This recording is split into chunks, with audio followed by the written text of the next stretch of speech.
¿Y si te dijera que mi esposo convirtió a nuestros propios hijos en herramientas de dolor, que durante 15 años viví dentro de un laboratorio de horrores, escondido entre las montañas del sur de México, siendo estudiada, medida, rota por alguien que decía amarme, y que al final fui yo quien tomó el bisturí en las manos, que fui yo quien volteó la balanza? Mi nombre es Soledad Martínez de la Cruz, tengo 78 años y vivo en una casita de madera pintada de azul claro, en un pueblito tranquilo, de Comitán de Domínguez, en Chiapas. Hoy paso mis días cuidando mis orquídeas, preparando té de hierbas para los vecinos y platicando con mis nietos en la mecedora del porche mientras el sol se pone detrás de las montañas. Pero lo que casi nadie sabe es que estas manos arrugadas que hoy hacen bordados y curan con plantas, hace muchos años aplicaron una dosis quirúrgica de justicia, una tan precisa que hizo al mismísimo demonio pedir clemencia. Nací en Las Margaritas, Chiapas, en 1947, hija de don Amador y doña Ernestina, campesinos humildes que sobrevivían con lo que la tierra y el bosque ofrecían. Crecí descalza entre veredas de tierra roja, recogiendo ramitas de canela silvestre y guayabas tiernas, convencida de que el mundo era justo, que el dolor venía del trabajo duro, del machete mal afilado o del espinazo encorvado. Jamás imaginé que el dolor real vendría de la mente de un hombre, uno que se presentó como sabio, pero que escondía un infierno detrás de sus lentes redondos y su libreta negra. Su nombre era Celestino Beltrán Ramírez, un forastero que llegó a nuestra comunidad con palabras elegantes y aires de sabiduría. Decía ser científico, hablaba complicado, usaba camisas de lino y cargaba siempre una libreta bajo el brazo. Tenía una mirada que daba miedo. Cuando me vio por primera vez, no fue como un hombre mira a una niña, sino como un experto analiza una muestra rara. Dijo que yo era robusta, prometedora, como si hablara de un animal o una planta en estudio. Mi papá, sencillo como era, se sintió halagado. Trajo regalos, dulces, promesas, y cuando cumplí 15 años, convenció a mis padres de dejarme ir con él a Tuxtla Gutiérrez, con la promesa de que estudiaría enfermería. Pero no llegué a ninguna escuela. Llegué a un encierro con fachada de laboratorio. Pasé allí la mitad de mi vida, encerrada, manipulada, utilizada. Cada lágrima, cada reacción, cada herida fue anotada en sus cuadernos con tinta azul y letra de criminal disfrazado de académico. Después llegaron mis hijos, 4, los que más he amado en esta vida. Y cuando creí que por ellos me dejaría en paz, Celestino vio una nueva oportunidad, experimentar con una segunda generación. Les enseñó a causarme dolor. Les instruyó con la frialdad de un cirujano. Y ellos lo hicieron, no por maldad,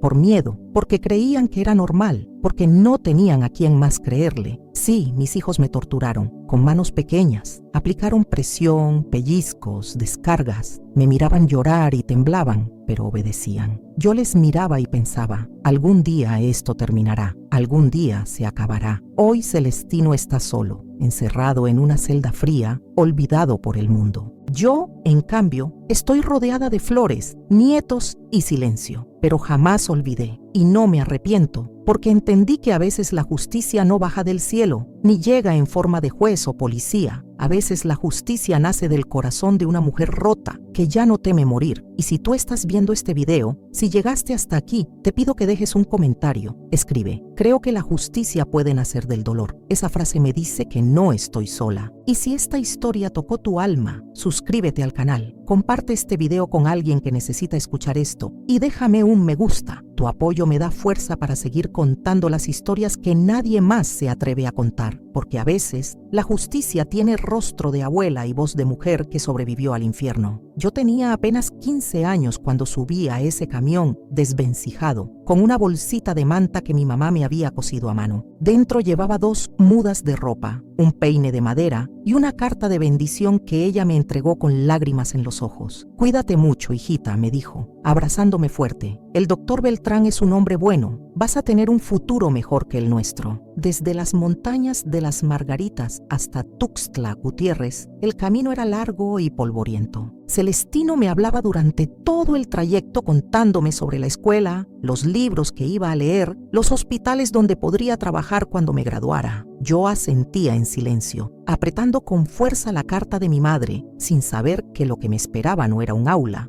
sino una celda, Llegamos a las afueras de un rancho oculto entre árboles altos y caminos que nadie transitaba. Una casa grande de madera, rodeada por cercas de alambre y con una especie de cobertizo anexo. «Aquí es donde vivirás», me dijo Celestino, con una sonrisa que no tocaba sus ojos. «Aquí aprenderás todo lo que necesitas saber». Esa primera noche, dormí en una habitación vacía, sobre un colchón delgado en el suelo. Las ventanas tenían barrotes, la puerta, cerradura por fuera. Supuse que era por seguridad, por los animales del monte. Todavía quería creer, todavía quería confiar. Pero al día siguiente, cuando le pregunté por la escuela, me dijo que la educación formal no era necesaria. «Yo seré tu maestro. Vas a aprender más conmigo que en cualquier salón». Y así empezó. Las primeras semanas fueron extrañas. Me enseñaba a leer mejor, a escribir con letra clara, a resolver problemas de lógica. Traía libros de psicología, medicina, biología. Me hablaba de experimentos, de hipótesis, de observaciones clínicas. Yo me sentía como en un sueño confuso. No entendía por qué, pero algo en su voz, en su mirada, me hacía temblar. Cuando cumplí 16, conocí a Julián, un joven de 19 años que trabajaba en una finca cercana. Nos veíamos de lejos al principio, luego nos cruzamos algunas veces en el río mientras lavaba ropa. Julián era amable, me sonreía sin esperar nada a cambio. Me hablaba como igual, no como sujeto de estudio. Me hizo reír y eso fue mi error. Una tarde, Celestino nos vio juntos. No dijo nada en el momento, pero esa noche durante la cena, su voz fue más fría que nunca. «Me decepcionaste, Soledad», dijo, mientras partía su pan. «Creí que eras distinta, pero no eres más que una campesina más, dispuesta a tirar por la borda el único regalo que te ofrecí». Esa fue la primera vez que me encerró en el sótano, un cuarto húmedo, sin ventanas, con una colchoneta y un balde para necesidades. Me dejó ahí 3 días. 3 días sin más alimento que agua y una ración de frijoles fríos. Cuando salí, tenía la piel pegada a los huesos y el alma hecha trizas. «Aprendiste la lección», me dijo. «Las emociones son una distracción. Aquí estás para algo más grande». Yo ya no sabía qué era real y qué no. Lo veía caminar por la casa con su bata blanca, anotando todo en sus libretas. A veces me tomaba el pulso, otras veces me pedía que respondiera preguntas absurdas mientras me negaba el sueño. Todo era documentado, cada reacción, cada silencio, cada lágrima. Y entonces llegó lo inevitable. Un día, sin consultarme, anunció que nos casaríamos. «Será en octubre. Ya arreglé los papeles. Tus padres dieron su bendición por carta». Dudé que fuera cierto. Nunca volvió a dejarme comunicarme con ellos. No sabía si estaban vivos, si sabían lo que me ocurría. Me sentí huérfana, aunque mis padres aún respiraban. Tenía 17 años cuando me convertí en la señora Beltrán. Él tenía 43. Durante la ceremonia, solo estaba él, un juez que parecía comprado, y yo temblando por dentro. No hubo flores, ni música, ni familia. Solo una promesa velada de obediencia eterna. Después del matrimonio, la máscara cayó por completo. Ya no fingía ser maestro. Ahora era el científico loco que documentaba mi deterioro físico y mental, como quien estudia a un animal enjaulado. Dejó de enseñarme, solo observaba. Yo era su objeto de estudio y su casa, su laboratorio. Los primeros experimentos fueron leves. Me privaba del sueño por noches enteras. Cambiaba mi dieta de manera radical. Me encerraba por días en silencio total. Pero con el tiempo, todo fue escalando. Una vez me hizo sentar frente a una luz parpadeante durante horas, solo para anotar cómo mis pupilas reaccionaban. Y entonces quedé embarazada. No lo celebró, lo documentó. Fase 2 del proyecto iniciada, escribió en su libreta. El embarazo permitirá observar las variaciones hormonales bajo condiciones controladas. Mi hijo, Isaías, nació en 1965. Después vino Natalia en el 67, Benjamín en el 69 y mi pequeña Rosalía en el 71. 4 criaturas inocentes, 4 razones para sobrevivir, 4 corazones que aún no sabían que serían entrenados para destruir al mío. Y fue así como su experimento tomó una forma aún más monstruosa. En el próximo bloque te contaré cómo Celestino transformó a nuestros hijos en verdugos, cómo los manipuló con palabras frías, conciencia distorsionada, hasta hacerles creer que infligir dolor era una forma de conocimiento. Pero antes, si llegaste hasta aquí, te pido algo. Comenta aquí abajo. Yo también conozco el peso del silencio. Tus palabras pueden romper cadenas y me muestran que no estoy sola al contar esta verdad.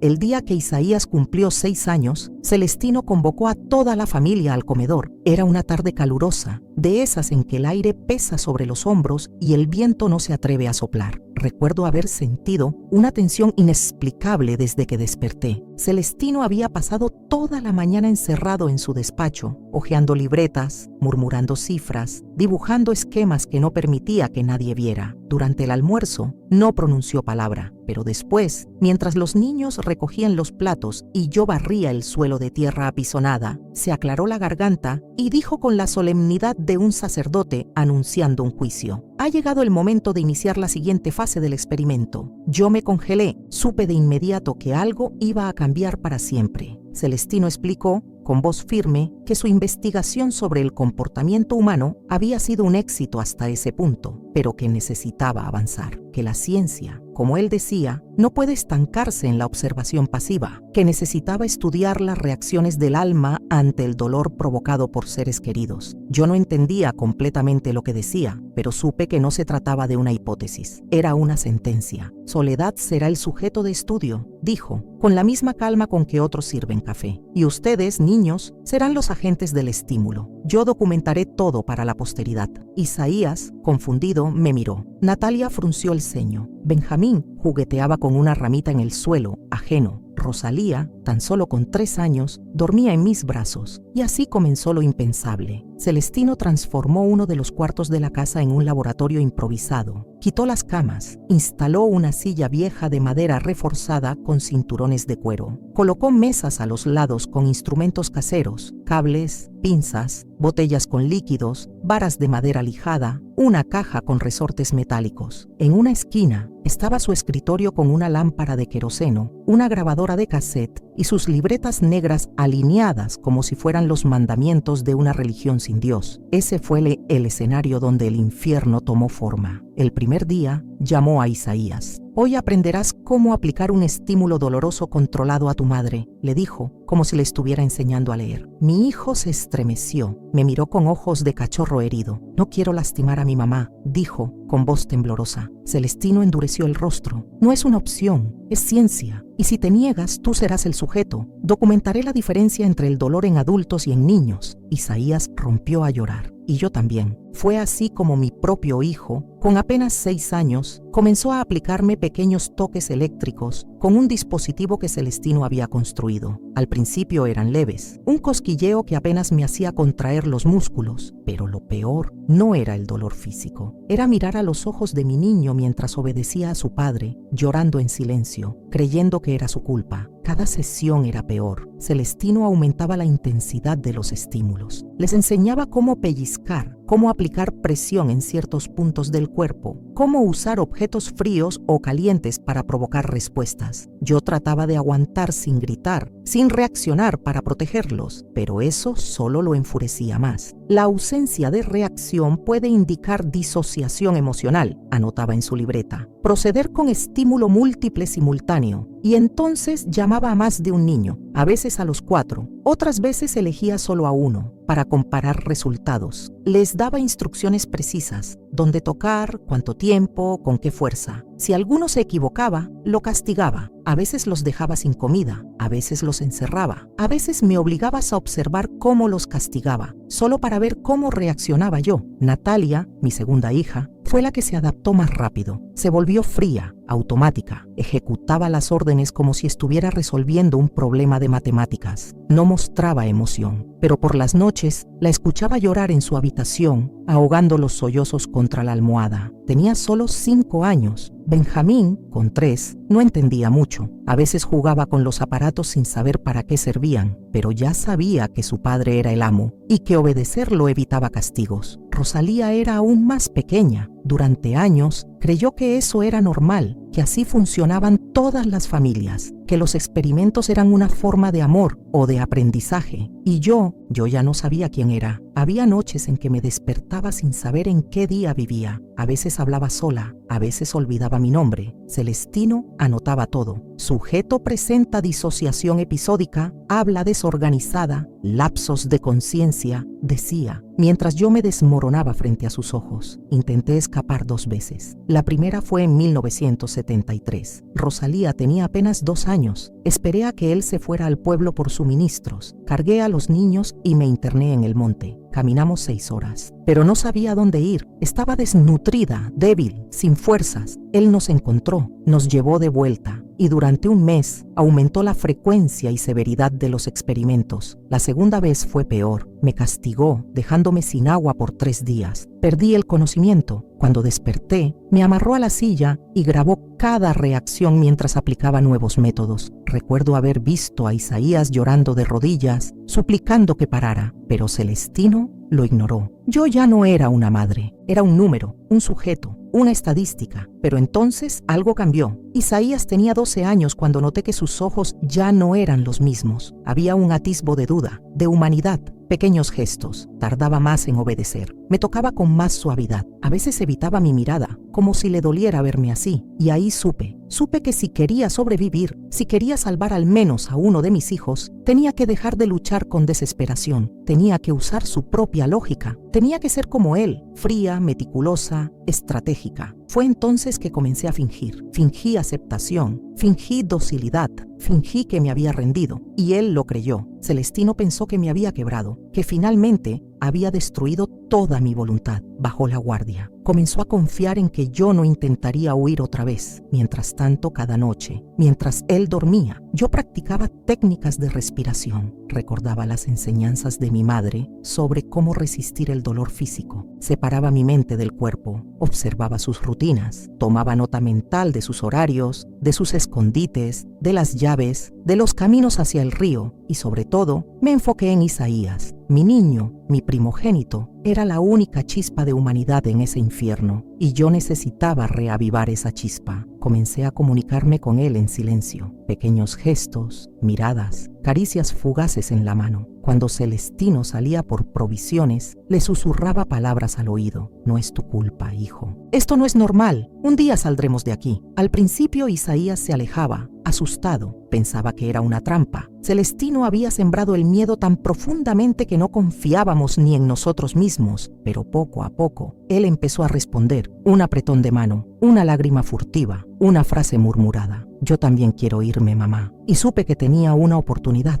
Mientras trabajaba en Isaías también reunía información, la ubicación exacta del rancho, las rutas posibles hacia la ciudad, los objetos que podíamos necesitar, los cuadernos de Celestino, donde anotaba todo, eran mi objetivo principal. Esos cuadernos eran la clave para destruirlo, la prueba de todo. En el siguiente bloque te contaré cómo convertí el miedo en estrategia, cómo planeé mi venganza con la misma precisión científica que él usó para destruirnos. Porque cuando la ciencia deja de tener alma, el alma tiene que aprender a ser más inteligente que la ciencia. Pero antes, si esta historia te tocó el corazón, te pido algo. Comenta aquí abajo. Yo también aprendí a fingir para sobrevivir. Tus palabras pueden ser un espejo para otras mujeres que hoy callan su dolor y me recuerdan que cada testimonio puede sembrar valor en quien lo ha perdido. Reconociera, fingí que ya no tenía voluntad, fingí que ya no temía, fingí que aceptaba cada sesión como parte de mi destino y, en ese acto de fingimiento, sembré el primer peldaño de mi liberación. Celestino empezó a confiar. Dejaba sus libretas abiertas cuando salía. A veces incluso me pedía que limpiara su escritorio. Yo lo hacía con cuidado, sin levantar sospechas, pero cada vez que podía, memorizaba fragmentos de sus notas, palabras clave, fechas, métodos, observaciones. Era como aprender un nuevo idioma, el lenguaje de su locura. Empecé a traducir sus fórmulas al dolor que yo había vivido. Sus cuadros de datos eran mi cuerpo, sus tablas de comparación eran mis lágrimas. Sus conclusiones eran las cicatrices que mis hijos no sabían que tenían. A Isaías lo seguía fortaleciendo con palabras pequeñas. Resiste, aguanta, estamos cerca. Y cuando él comenzó a responderme con más claridad, supe que había llegado el momento de hacer algo más grande. Fue entonces cuando le pedí que me ayudara a esconder una de las libretas. Le temblaron las manos. ¿Y si él lo nota? No lo hará, le respondí, porque tú eres inteligente, porque yo te cuidaré. Porque esta libreta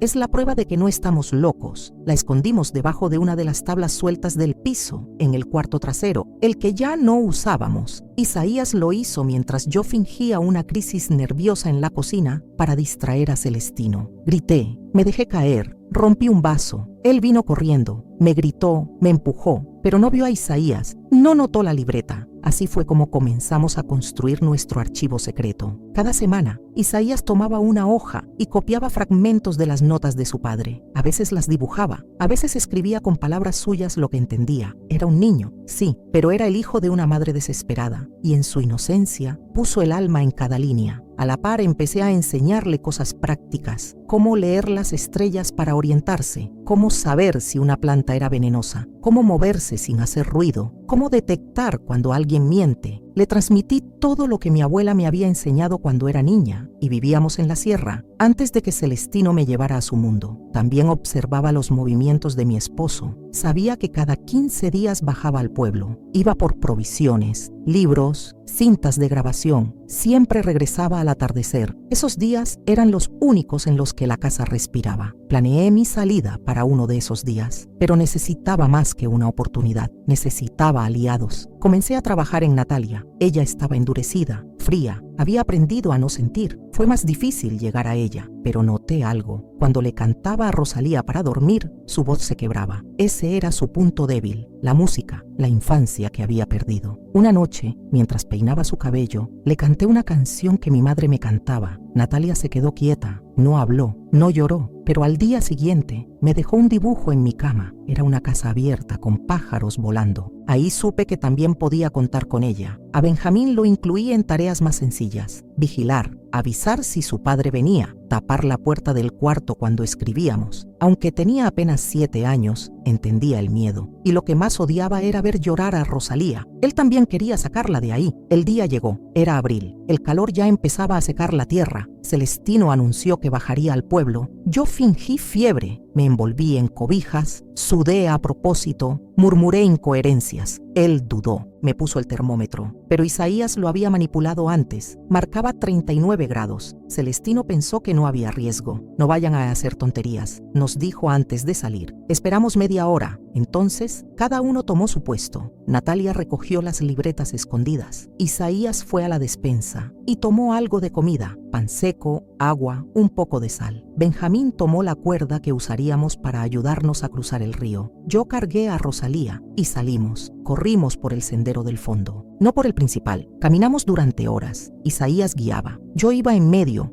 cuidando a los pequeños. Natalia atrás, vigilante. Fue una marcha silenciosa, llena de terror y esperanza. Dormimos esa noche en una cueva. Teníamos hambre, frío, pero éramos libres. Al tercer día llegamos a un pueblo pequeño. Un campesino nos vio y nos ofreció agua. Le conté lo básico, no todo, pero lo suficiente para que llamara a la policía. Celestino fue arrestado 3 días después. Pero lo increíble fue lo que encontramos en su casa cuando los oficiales llegaron. Además de sus libretas, tenía grabaciones, decenas de cintas donde documentaba cada sesión, voces nuestras, llantos, su voz narrando como si fuera un documental. Esa fue la prueba que lo condenó. Fue sentenciado a 40 años. Nunca pidió perdón, nunca miró atrás. Yo testifiqué en el juicio y lo hice con la frente en alto, porque ya no era la mujer rota que había sido durante décadas. Era una madre que había escapado del infierno y que ahora por primera vez tenía voz. En el siguiente bloque te contaré cómo fue reconstruirme, cómo enfrenté el juicio social, cómo mis hijos sobrevivieron al trauma y cómo aprendimos a vivir sin miedo. Pero antes, si esta historia tocó tu alma,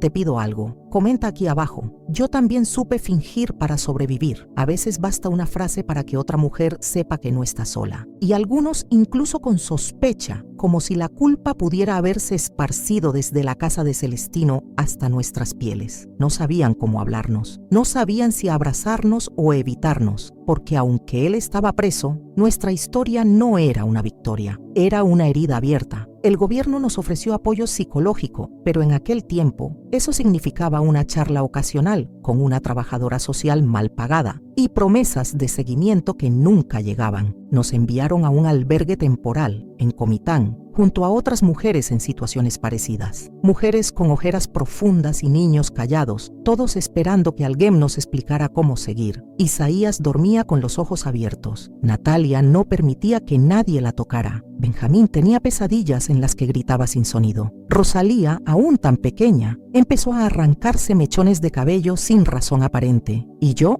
me sentía culpable por todo, por no haber escapado antes, por no haberlos protegido, por haber permitido que sus infancias fueran campo de prueba para un monstruo con bata blanca. El primer año fue el más difícil. Cada vez que escuchábamos pasos fuertes, creíamos que era él. Cada vez que alguien nos ofrecía ayuda, dudábamos. Isaías dejó de hablarme por un tiempo. Me dijo que había sido yo quien lo llevó a esa casa, que fue mi decisión la que inició todo. Y tenía razón, pero también me quedé, luché, sobreviví, y eso también se lo dije. Natalia fue la primera en comenzar a reconstruirse. A sus 13 años, se aferró a los libros como si fueran antídotos. Leía de noche, a escondidas, usando la luz que se filtraba por la ventana. Me pidió ir a la escuela. Insistí con las autoridades hasta que nos asignaron un lugar en una escuela pública. Le prestaban uniforme, caminábamos kilómetros, pero ella no faltaba. Isaías, en cambio, cayó en silencio por completo. Solo escribía, cuadernos enteros con dibujos, esquemas, fragmentos de recuerdos. Al principio creí que era un síntoma de trauma, pero después comprendí. Estaba tratando de entender, de ponerle lógica al horror, de encontrar un orden donde no lo había. A los 17, me dijo que quería estudiar psiquiatría, no para justificar lo que él hizo,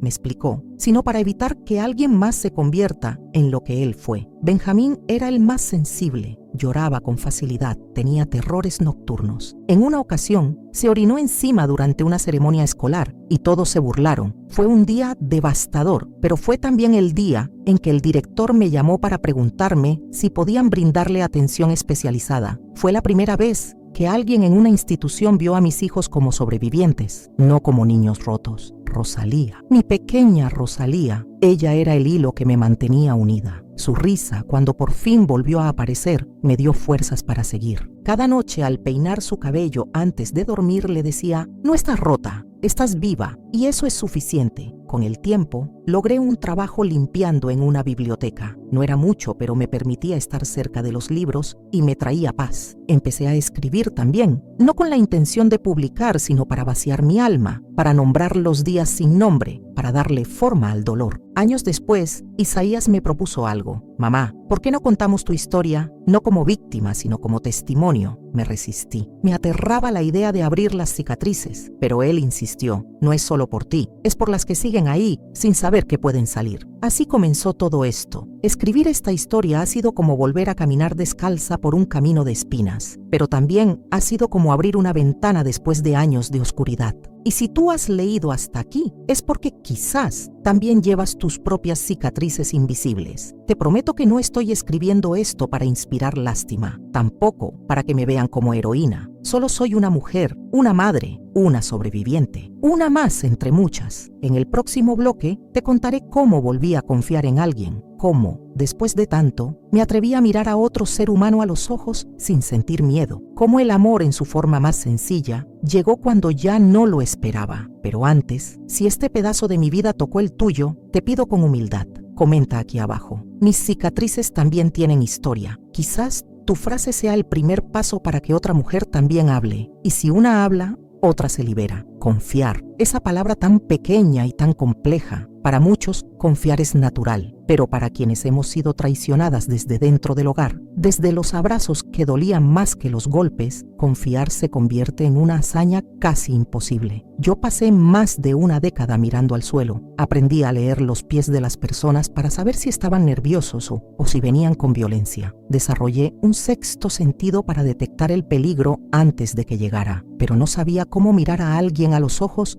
sin sentir que estaba a punto de ser herida otra vez, hasta que conocí a don Arturo. Lo conocí en la biblioteca. Era un hombre mayor, de esos que saludan con el sombrero en la mano y la voz baja. No preguntaba mucho, solo dejaba libros en el mostrador y sonreía, pero había algo en él que no me hacía sentir observada, me hacía sentir vista. Durante semanas no hablamos más que lo necesario, hasta que un día dejó un libro abierto sobre el mostrador con una nota. Gracias por tu trabajo. Esta biblioteca está más limpia desde que tú estás aquí. Me sorprendió. Nadie me agradecía por limpiar. Era como si mi presencia fuera parte del mobiliario, pero él lo había notado. Respondí con una nota también, torpe, corta, pero agradecida. Así comenzó una correspondencia silenciosa entre los libros, notas escondidas entre las páginas, reflexiones, fragmentos de poemas, palabras sin ruido. Pasaron meses hasta que me animé a invitarlo a tomar un café. Fue en la pequeña cocina del albergue, donde aún vivíamos. Preparé café de olla como mi madre me enseñó. Don Arturo llegó puntual, se sentó con respeto, no preguntó por mis cicatrices, no quiso saber mi historia como quien consume morbo, solo me habló de libros, de su infancia, de cómo perdió a su esposa hace 10 años. Y por primera vez en mucho tiempo, escuché a alguien sin pensar en defenderme. Reí, me sentí tonta por reír, pero también me sentí viva. Mis hijos fueron escépticos al principio. Isaías me pidió hablar a solas. ¿Estás segura?, me preguntó. No, le dije, pero quiero intentar. Ya no quiero vivir con miedo. Don Arturo jamás cruzó una línea. Nunca me tocó sin permiso. Nunca levantó la voz. Y eso, que para muchos sería lo mínimo, para mí era inmenso. Con él aprendí a caminar al lado de alguien sin sentirme en peligro. Aprendí a cocinar de nuevo por gusto, no por obligación, a dormir con la puerta abierta sin sentir ansiedad, a hablar sin medir cada palabra. No fue un amor de novela, fue un amor silencioso, respetuoso, construido desde las ruinas. Un día me llevó a su casa. Me mostró un jardín que había plantado él mismo, flores silvestres, árboles pequeños. Me ofreció un rincón para plantar algo mío. Planté albahaca, porque era lo único que sabía cultivar sin que se muriera. Cada quien empieza donde puede, me dijo. Esa frase me acompañó por años. A los pocos meses me pidió que me mudara con él. No como pareja, como compañera, como amiga, como alguien que merecía un hogar sin miedo. Le dije que sí, pero con una condición. Mis hijos irían conmigo. No lo dudó. Isaías ya estaba en la universidad.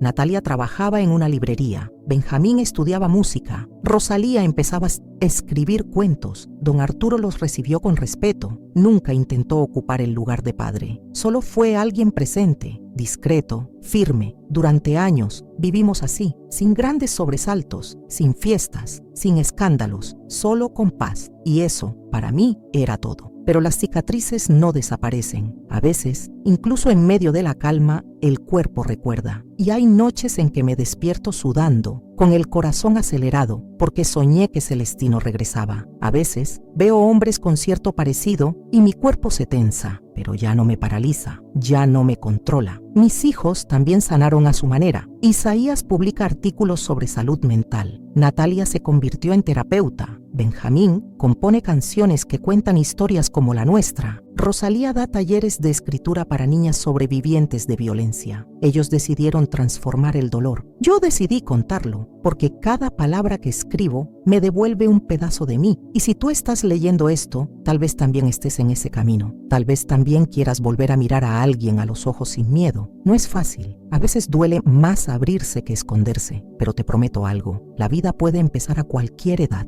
incluso después del infierno. En el próximo bloque te contaré cómo decidí contar mi historia públicamente, cómo rompí el silencio no solo en mi casa, sino en medios, en escuelas, en espacios donde antes solo había vergüenza. Pero antes, si este momento de mi vida resonó contigo, te invito a compartir una frase poderosa. Comenta aquí abajo: yo también quiero mirar sin miedo, porque cada frase compartida puede ser una linterna para quien todavía camina en la oscuridad. Durante años, mi historia fue un susurro apenas audible, algo que solo conocían mis hijos, don Arturo y algunas amigas del albergue. Yo no tenía intenciones de exponerme, había aprendido a sobrevivir con el silencio, y romperlo era como volver a caminar descalza sobre el vidrio de mi pasado. Pero un día, Rosalía llegó con una idea. Mamá, me dijo, ¿por qué no cuentas tu historia públicamente? La miré con miedo. Pensé en los vecinos, en los que siempre dudaron, en los que decían que una mujer decente no cuenta esas cosas, en los que aún creían que yo tenía algo de culpa. No quiero revivir todo eso,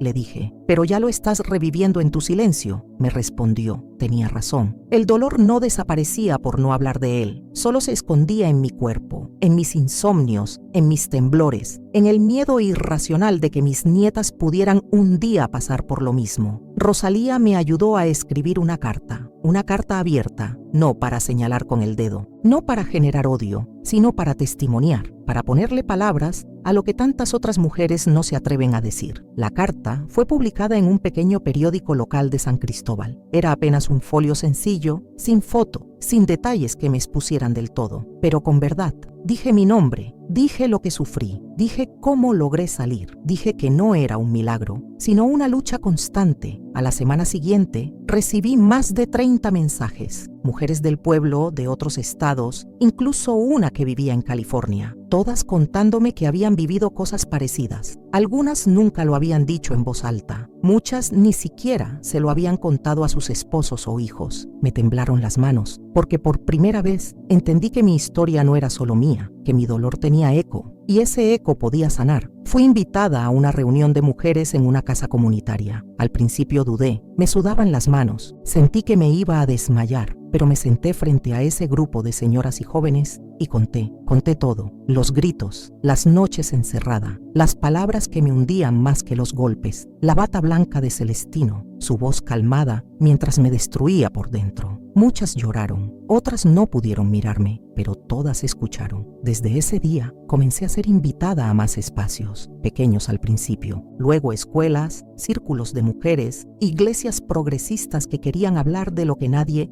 quería nombrar. Yo, que había sido silenciada durante décadas, ahora era escuchada, no por fama, no por reconocimiento, sino porque entendí que el testimonio tiene poder, que una historia real, dicha desde la herida, puede romper cadenas que llevan generaciones arrastrándose. Una joven me abrazó una vez al final de una charla. Tenía 16 años, me susurró al oído. Yo también tengo miedo de mi padrastro. La miré a los ojos, le tomé la mano y le dije lo que nadie me dijo a mí. Tú no estás sola y no tienes que esperar 20 años para hablar. A partir de ese momento, me volví una mujer diferente, no porque el dolor se haya ido, sino porque decidí usarlo como semilla. Rosalía me ayudó a grabar mi testimonio en video, lo subió a una plataforma, lo vieron miles, me llegaron mensajes de otros países, gente que no hablaba español, pero lo tradujo, mujeres mayores que me decían que también callaron toda su vida, hombres que reconocieron haber sido abusados, hijas que empezaron a preguntar cosas a sus madres. Mi historia, esa que me avergonzaba, se convirtió en puente, y yo, Soledad Martínez de la Cruz, mujer nacida en un rincón olvidado de Chiapas, con más cicatrices que memorias felices, me convertí en algo que nunca imaginé, en voz. Don Arturo me acompañó a muchas de esas charlas. A veces solo se sentaba al fondo con su cuaderno,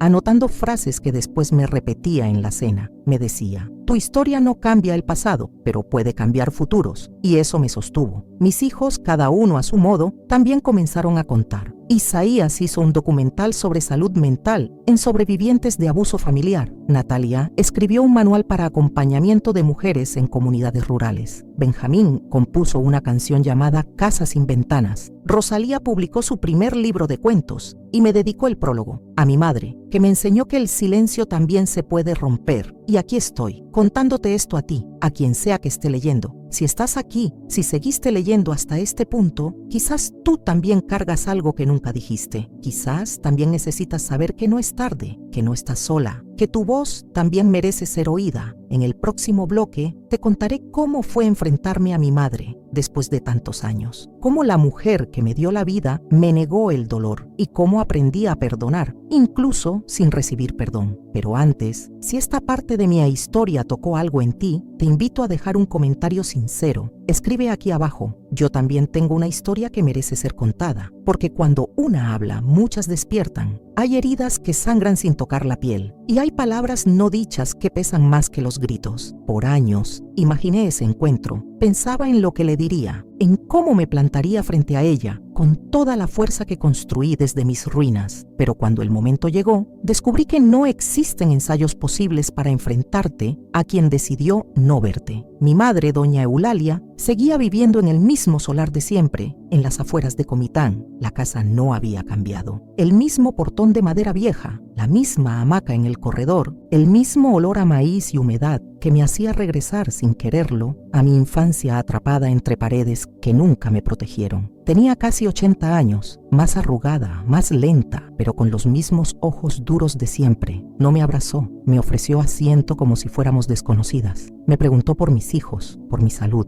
como si nada hubiera pasado. Me contuve, respiré hondo y fui directo al punto. Mamá, ¿por qué nunca me protegiste de Celestino? No hubo sorpresa en su rostro, solo un parpadeo lento y luego esa voz áspera que me atormentó desde niña. Eso ya pasó, Soledad. No ganas nada sacando esas cosas. Me temblaron las manos. ¿Eso es todo lo que tienes que decirme? No quiero hablar de cosas feas. Aquí nadie te obligó a quedarte. Si sufriste, es porque no supiste hacer las cosas bien. Esas palabras me atravesaron como cuchillos. Tenías que haberme cuidado. Yo era una niña. Una niña. No era fácil. Tú no sabes lo que era mantener esa casa. Y Celestino ayudaba. No teníamos a dónde ir. No había quien nos ayudara. Hice lo que pude. No, mamá, no hiciste nada. Y entonces, por primera vez, la vi llorar. No con llanto escandaloso, no con pena. Lloró en silencio, como quien se da cuenta de algo demasiado tarde. Yo también fui criada así, me dijo. Me enseñaron a obedecer, a aguantar. Yo no sabía cómo proteger a nadie. Apenas sí sabía cómo protegerme a mí misma. No fue una disculpa, pero fue lo más cercano que escuché de sus labios. Me quedé sentada en ese corredor por horas. Hablamos de cosas que no tenían que ver con el dolor. Recordamos a mi abuela, a las tortillas que hacíamos juntas, a las canciones que ella cantaba mientras lavaba ropa en el río. Me fui sin reconciliación, pero también sin odio. Entendí que el silencio de mi madre no era solo negligencia, era parte de una cadena larga que venía de muchas mujeres antes que nosotras, mujeres a las que nunca se les permitió romper el ciclo, que fueron entrenadas para callar, obedecer y soportar. No la perdoné en ese instante. El perdón no es un interruptor que se enciende con una conversación, pero por primera vez sentí compasión, no por lo que hizo, sino por lo que nunca pudo hacer. Mis hijos me preguntaron si volvería a verla. Les dije que no lo sabía, pero sí les dije algo que nunca antes había dicho. Ya no le tengo miedo, y eso fue suficiente. Meses después, me llamó. Me dijo que había leído uno de mis textos, que no entendía por qué escribía esas cosas, pero que había empezado a leer más, que incluso fue a una charla de mujeres mayores en la iglesia. Tal vez nunca me entienda, tal vez nunca me pida perdón, pero empezó a escuchar. Y eso, para una mujer como ella, es una revolución. A veces sanar no se trata de que el otro cambie, se trata de que tú elijas dejar de cargar con lo que no te corresponde, que decidas vivir sin esa piedra constante sobre el pecho. Yo elegí vivir con la memoria, pero sin el peso. Don Arturo me dijo una vez, perdonar no es olvidar, es dejar de desangrarse. Y eso hice. Fui al cementerio donde está mi abuela y le hablé. Le conté todo. Le dije que rompí la cadena, que sus bisnietos crecerían libres, que su linaje ya no estaría marcado por el miedo. Y mientras hablaba, sentí que ella me escuchaba, no con oídos, sino con esa sabiduría que las mujeres sabias dejan flotando en el aire. Hoy sé que mi historia no termina con lo que me hicieron, termina con lo que yo decidí hacer con eso. En el próximo bloque, te contaré sobre una carta que recibí de una mujer que cambió mi forma de ver todo lo que viví. Una carta que me hizo entender que, incluso desde el abismo, podemos ser luz para alguien más. Pero antes, si alguna vez has querido preguntarle a tu madre por qué cayó, por qué no te protegió, y si eso aún duele en tu pecho, quiero invitarte a comentar algo que puede abrir una puerta en tu interior. Escribe aquí abajo. Ya no le tengo miedo a la verdad.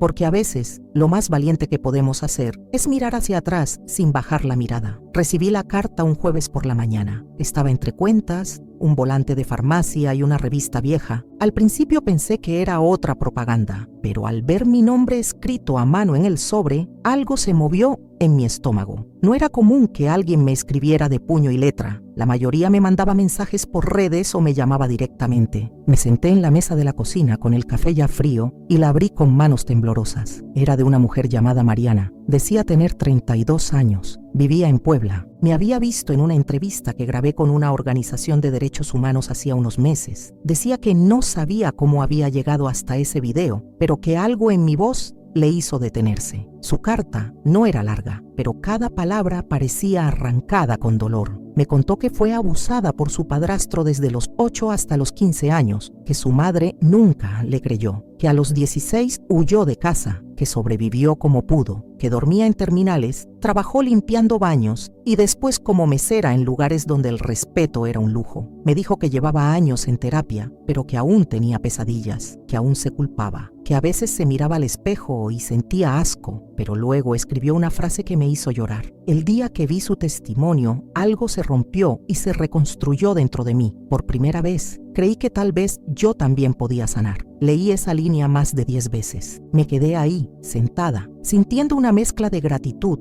tristeza y responsabilidad. ¿Quién soy yo para inspirar a alguien? Solo una mujer que sobrevivió a lo que no debió haber vivido. Pero entonces recordé las veces que busqué una voz, una historia parecida a la mía, y no encontré nada. Recordé la soledad, el miedo, el silencio. Y entendí que cuando una de nosotras habla les da permiso a otras de hablar también. Le respondí la carta con una calma que no conocía en mí. Le dije que no tenía respuestas mágicas, que el dolor no desaparece de un día para otro, que a veces puede volver cuando menos lo esperas, pero también le dije que sí, que es posible volver a respirar sin culpa, que su cuerpo no es su enemigo, que su alma no está rota, sino herida, y las heridas pueden cerrarse si se cuidan. Esa carta cambió algo en mí. Hasta ese momento, siempre había compartido mi historia con cierta cautela, como si estuviera aún pidiendo permiso, como si aún creyera que no merecía ser escuchada. Pero Mariana me enseñó que compartir no es solo desahogo, es siembra. Desde entonces, empecé a escribir más, crónicas, reflexiones, incluso poesías. Nada elegante, solo palabras sinceras como las que me hubiera gustado escuchar a los 15 años. Publiqué un pequeño libro artesanal con la ayuda de una amiga. Se llamó Voces que no se apagan. Lo presentamos en una feria comunitaria. Llegaron más personas de las que esperábamos. Mujeres con ojos mojados, hombres con la voz quebrada, jóvenes con preguntas y señoras mayores con historias largamente enterradas. Ese día me sentí viva de otra manera, ya no solo como sobreviviente, sino como puente. Un tiempo después, otra carta, esta vez de una señora de 78 años,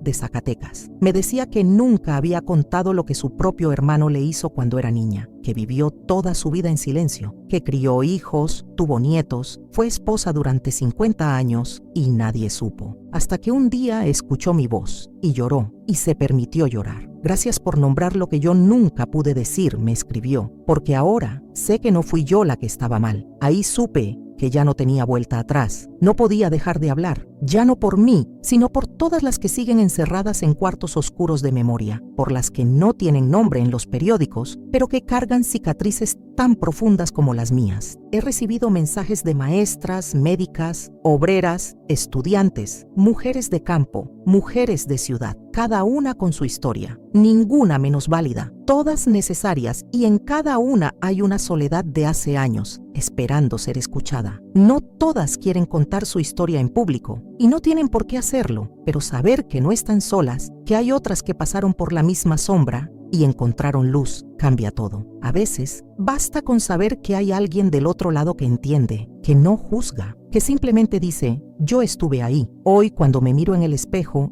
ya no me veo como víctima, me veo como una mujer que se rehizo con sus propios trozos, que se reconstruyó palabra por palabra. Y si yo pude hacerlo, tú también puedes. En el próximo y último bloque, te contaré el día en que finalmente me sentí libre. No porque todo estuviera resuelto, sino porque entendí que la libertad no es ausencia de dolor, sino poder caminar con él sin que te arrastre. Pero antes, si alguna vez sentiste que tu historia no valía la pena ser contada, te invito a escribir algo que puede cambiar esa narrativa interna. Escribe aquí abajo: mi voz también merece ser escuchada, porque a veces solo hace falta una frase para empezar a sanar. No hubo una fecha marcada en el calendario, ninguna ceremonia, ningún acto simbólico que pudiera decir, aquí terminó mi dolor. La libertad no llegó con fuegos artificiales ni con grandes palabras. Llegó en silencio, como un suspiro profundo después de una vida conteniendo el aire. Fue un martes, un día común. Estaba en el patio colgando ropa. El sol calentaba mi espalda y el aire olía a tierra mojada. Mis nietos jugaban en el pasillo. Mi hija me hablaba desde la cocina y yo simplemente existía. Y ahí lo supe. Ya no tenía miedo. Miedo a la voz de Celestino, a los ojos de mi madre, al juicio del pueblo, al eco de mis recuerdos. Ya no me paralizaba pensar en el pasado. Ya no me odiaba por lo que no pude hacer, ni me castigaba por lo que soporté. Ese día entendí que la sanación no borra lo vivido, pero te devuelve el derecho de caminar sin agachar la cabeza. Después de tantos años siendo rehén de mi historia, elegí ser autora de mi futuro. Empecé a hacer cosas pequeñas que antes no me permitía. Usar ropa con colores vivos, pintarme las uñas, salir sola a caminar sin dar explicaciones, escribir poemas aunque nadie los leyera, reírme fuerte, dormir del lado que yo quería. Son gestos mínimos, pero para una mujer que vivió vigilada hasta en sus sueños, esos detalles son revoluciones. Una vez, en una charla comunitaria, una muchacha me preguntó, ¿y cómo se deja de tener miedo? No supe responderle en ese momento. Me quedé callada, pero luego, al volver a casa, lo pensé mucho. Y llegué a una conclusión. No se deja de tener miedo, se aprende a caminar con él al lado,